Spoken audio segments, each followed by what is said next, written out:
நம்ம நக்கீரன் டிவியோட தொடர்ந்து இணைந்திருக்க பெல் சிம்பிளை கிளிக் பண்ணுங்க. மோடி அரசு அமைந்த நாளிலிருந்து தமிழகம் குறிவைத்து தாக்கப்படுகிறது. அவர் நம்மை தாக்குவது நமக்கு புரிகிறது. ஏனென்றால் அவருடைய வாழ்க்கை முறை, அவர் நம்பக்கூடிய அரசியல் கொள்கைகள், அவர் ஏற்றுக்கொண்டிருக்கிற தத்துவம் கடந்த 100 வருடங்களாக தமிழ்நாட்டில் நிராகரிக்கப்பட்ட கொள்கைகள். வள்ளுவன் காலத்திலிருந்தே நாம் யாகங்கள் யோகங்கள் என்ற இந்த புரளிகளை நம்புவது இல்லை. இந்திய நாடு சுதந்திரத்திற்கு போராடுவதற்கு முன்பே சமூக நீதிக்காக போராடிய ஒரு மாநிலம் தமிழ்நாடு. சமூக நீதிக்காக போராடியது மட்டுமல்ல, அந்த சீர்திருத்தத்தில் இந்தியாவில் இன்றைக்கும் முன்னணியில் நிற்கிற மாநிலம் தமிழ்நாடு தான். இந்தி மொழியை திணிப்பதற்கு அது ஒரே மொழி என்று ஆக்க முயற்சித்த போதும் முதலில் எதிர்த்து போராடி ஒரு வாக்குறுதியை பெற்றதும் இதே தமிழ்நாடு தான். அதேபோல் சீர்திருத்த திருமணங்களையும் சட்டப்படி செல்லும் என்று அறிவித்த மாநிலமும் தமிழ்நாடு தான். இவைகள் எதையுமே ஏற்றுக்கொள்ளாத ஒரு பண்டார கூட்டம் டெல்லியிலே ஆட்சிக்கு வந்துவிட்ட பிறகு இப்பொழுது என்ன சாப்பிட வேண்டும் என்ன சாப்பிடக்கூடாது என்று உத்தரவு போடுகிற அளவுக்கு பரம்பரையாக எந்த நாளிலும் எந்த மாட்டுக்கும் எந்த உயிரினத்திற்கும் ஒரு கைப்பிடி புல் கூட போட்டறியாத ஒரு கூட்டம் இப்பொழுது அதை பாதுகாக்கிற வேஷம் போட்டு யாரெல்லாம் அதை தங்களது தாயாக, தங்களது துணைவனாக, தோழனாக, வேளாண்மைக்கு விவசாயிகளுக்கு யார் நண்பன்? பசுதான். அந்த பசுவை அவன் வளர்ப்பானே என்று அவன் என்றைக்குமே துன்புறுத்த மாட்டான். அவர்கள் அதற்கென்றே விழா எடுப்பார்கள். பொங்கல் வைத்தால் அந்த பொங்கலை முதலில் அவன் சாப்பிட மாட்டான், மாட்டுக்கு ஊட்டி விட்டுத்தான் பிறகு சாப்பிடுவான். இப்பொழுது அந்த மாட்டை மாடு போடுகிற முதல் கன்றை, அதுவும் கன்று தான், நல்ல ருசி பார்த்து சாப்பிட்டு இருக்கிறான், யாக குண்டங்களில் போட்டு நெய்யூற்றி திண்ட கொழுப்பேறிய கூட்டம் இப்பொழுது தமிழ்நாட்டுக்கு அதை ஒரு பதித்திருக்கிறது. அதனுடைய முதல் விளைவு என்ன? 200 ரூபாய்க்கு விற்று கொண்டிருந்த இந்த மாட்டு மாமிசம் இப்பொழுது 300 ரூபாய் என்று சென்னையில் விற்கிறார். அது 300 ரூபாய் என்று விற்க தொடங்கியதால் உடனே ஆட்டு மாமிசம் 470 என்று இருந்தது, நேற்றிலிருந்து 600 ரூபாய் என்று ஆகியிருக்கிறது சென்னையில். எனவே எந்த வகையில் பார்த்தாலும் மக்கள் மீது சுமைகள், மக்கள் மீது வரிகள். அதே சமயத்தில் அறிவிக்கப்படாமல் நாள்தோறும் அறிவிக்கலாம் என்று எண்ணெய், பெட்ரோல், டீசல் விலை உயர்த்தப்படுகிறது. இவ்வாறு வருகிற எல்லாவற்றிலும் இப்பொழுது இடஒதுக்கீடு என்பதையும் இந்திய நாட்டிலே சமூக நீதிக்காக வைத்தது தமிழ்நாடு. 1920 அதை சட்டமாக்கியது. இப்பொழுது அதை நேரடியாக தாக்கி ஒழிக்க முடியாமல் மறைமுகமாக நீட் தேர்வு, புகுமுகத் தேர்வு, வளர்ச்சி, இவன் எதை இன்றைக்கும் சொப்பனம் கண்டு கொண்டிருக்கிறான். இப்பொழுதும் மூட நம்பிக்கைகளை படித்து கொண்டிருக்கிறான். எவன் விஞ்ஞானத்தை நம்புவது இல்லை. எனவே அவன் பழையபடியும் இப்பொழுது உலகத்துக்கே வழி சொல்வது போல சொல்லி நீட் தேர்வு, ஹிந்தி திணிப்பு என்று வருகிறது. இதையெல்லாம் எதிர்த்து துணிச்சலோடு நிற்க வேண்டிய நேரத்திலே தமிழ்நாட்டை ஆளுகிற இடத்தில், அந்த இடத்திலே நாற்காலியிலே ஒருவர் இருக்கிறார் என்றாலும் இருப்பது போல தெரியவில்லை. அதுதான் இப்பொழுது இருக்கிற கவலை. அந்த அம்மையாரும் அவருடைய கட்சியை சார்ந்தவர் தான். அவர்தான் இவர்களை எல்லாம் வளர்த்தார், வெற்றி பெற வைத்தார், ஆட்சியும் அமைத்தார். ஆனால் அந்த அம்மையாருக்கும் நமக்கும் 1000 விமர்சனங்கள் இருக்கலாம். ஆனால் மாநில உரிமையை பொறுத்தவரையில் அவர் எந்த கொம்பன் தமிழகத்தில், இந்தியாவில் ஆட்சியில் இருந்தாலும் தலை வணங்க மாட்டார், பயப்பட மாட்டார். அவர் டிஸ்மிஸ் செய்தாலும் சரி, வழக்கிலே போட்டாலும் சரி, சிறையிலே போட்டாலும் சரி, துணிந்து எதிர்த்து தமிழ்நாட்டின் மானத்தை காப்பாற்றியவர் அவர். அதில் யாருக்கும் மாறுபாடு இருக்க முடியாது. ஆனால் அவரால் முதலமைச்சராகவும் ஆட்சி வெற்றி பெற்ற மந்திரிகளாகவும் ஆக்கப்பட்டிருப்பவர்களுக்கு அந்த துணிச்சல் இருப்பதாக ஒருவேளை மனதுக்குள்ளே இருக்கிறது. இதுவரை அவர் வாய் திறந்து பேச காணும், மௌன விரதம் கொண்டிருக்கிறார். மத்திய ஆட்சியினுடைய சார்பிலே வரக்கூடியவர்கள் நேரடியாக அலுவலகத்திலே உட்கார்ந்து சோதனை போட தொடங்கியிருக்கிறார். இது கடந்த 70 ஆண்டு கால ஆட்சியில் எந்த மாநிலத்திலும் நடைபெற்றது இல்லை. தமிழகத்திலே தான் தடையில்லாமல் நடைபெறுகிறது. தலைமை அலுவலகத்துக்குள்ளேயே சோதனையிட்டு தலைமைச் செயலாளரையே கைது செய்து அங்கிருந்து பிடித்தோம் என்று மத்திய அரசு அறிவித்த அன்றைக்கே அவர் திருடராக இருந்திருக்கலாம், ஆனாலும் திருட்டையும் நம் மூலம் பிடித்திருக்க வேண்டுமே என்று அவனே நுழைந்து பிடித்தது என்பது கண்ணக்கோல் போட்டதற்கு சமம். அதை அனுமதித்துவிட்டு வார்த்தை சொல்லாமல் இருந்தது அதைவிட பெரிய தவறு. அவர் மீது ஒரு குற்றப்பத்திரிக்கையும் இல்லை, வழக்கும் இல்லை, சொல்லி அவரிடமிருந்து விளக்கம் கூட கேட்கவில்லை. ஆனால் அதே சமயத்தில் மற்ற அரசியல்வாதிகள் மீது ஏனென்றால் ஊர் ரெண்டு பட்டால் கூத்தாடிக்கு கொண்டாட்டம்.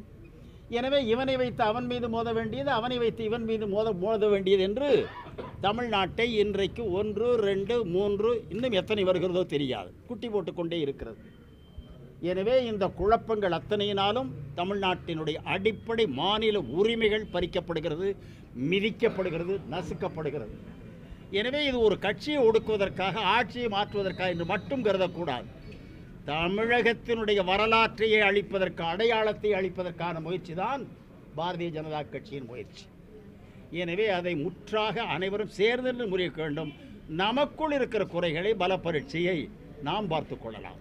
ஆனால் அவனை வைத்து தீர்க்க முயற்சிக்கக்கூடாது.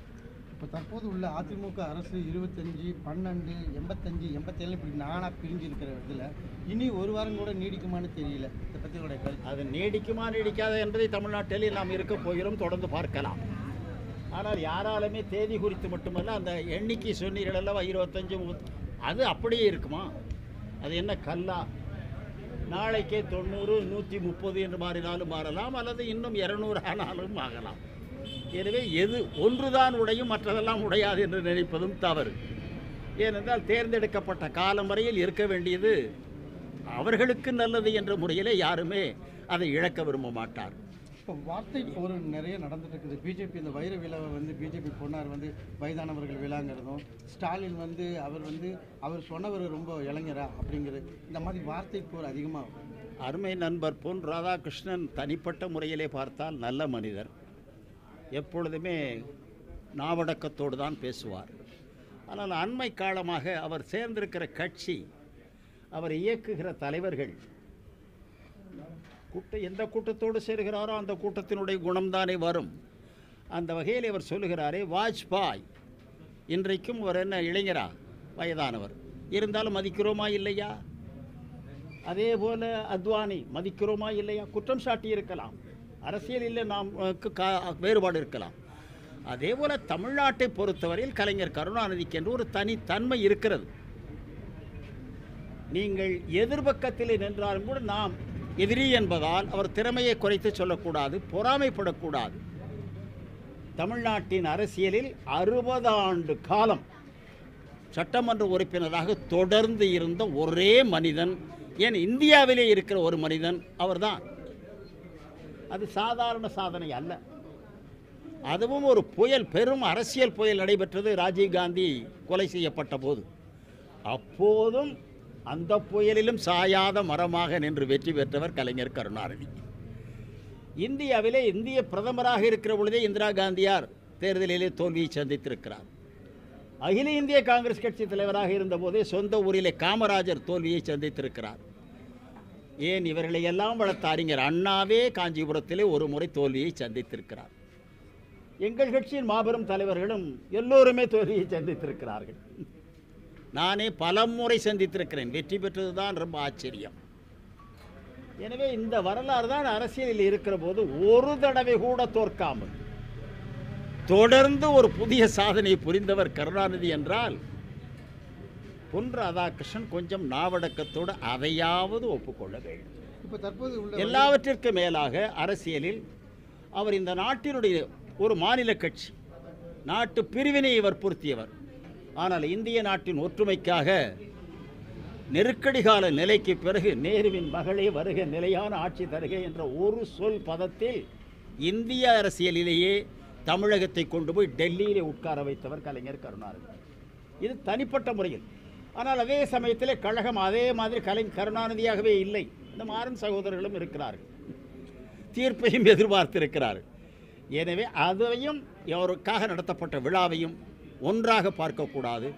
விழா நடத்தப்படுவதற்குள்ள தகுதி அவர்களுக்கு உண்டு, பங்கெடுத்து வாழ்த்தியவர்களுக்கும் அந்த தகுதி உண்டு. ராதாகிருஷ்ணனுக்கு விருப்பம் இல்லை என்றால் மௌனமாக இருப்பது நல்லது. இப்போ டெல்லியில் நடந்த மாதிரி 15 வயது சிறுமி 3 பேர் கற்பழிச்சு நேற்று ஓமலூர் பகுதியில் அவங்களுக்கு இன்னும் விசாரணைன்னு எடுத்துகிட்டு வராங்க. இதை எப்படி பார்க்குறீங்க? ஓமலூர் போராடிய விவசாயிகள் இந்தியா முழுமையிலுமே போராடுகிறார். ஒரு பக்கம் டெல்லியிலே தமிழ்நாட்டு விவசாயிகள் 40 நாட்களுக்கு மேலாக பல வகையான உத்திகளை வைத்து போராடினார். அவர்களை எட்டிக்கூட பார்த்து இந்த மத்திய ஆட்சியின் சார்பில் உயிருள்ள எந்த மனிதனும் பேசியதாக தெரியவில்லை. கண்ணும் இல்லை, காதும் இல்லை, நெஞ்சும் இல்லை என்பது தெரிகிறது. ஆனால் மத்திய பிரதேசத்தில் நேற்றைக்கு விவசாயிகள் போராடி இருக்கிறார்கள். 5 பேரை சுட்டு கொன்றே விட்டார்கள். 40 பேரை காயப்படுத்தி இருக்கிறார். எனவே பேய் ஆட்சி நடத்துகிறது. சாத்திரங்கள் பிணம் திண்ணிக் கொண்டிருக்கிறது.